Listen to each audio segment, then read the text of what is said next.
What happened to this family remains one of America's most heartbreaking unsolved mysteries.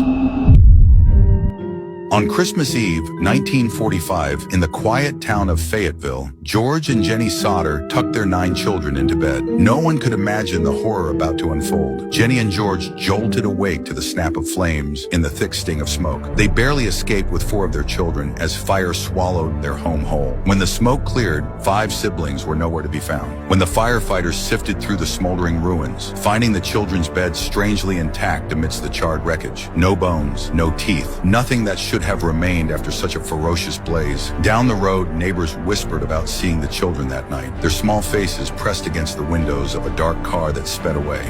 Others swore they'd heard crying in the woods behind the property. The anomalies piled up like kindling. The ladder George always kept propped against the house had disappeared. Their phone lines had been neatly severed before the fire started. Most chilling of all, a local bus driver came forward, describing how he'd seen a man lob what looked like a ball of fire onto the Sodder roof just minutes before the screams began. For 30 years, the Sodders chased every lead, a shallow grave containing bone fragments that testing couldn't conclusively identify. A 1968 photograph of a handsome young man in New York who had Louis's unmistakable eyes. Each clue raised more questions than answers.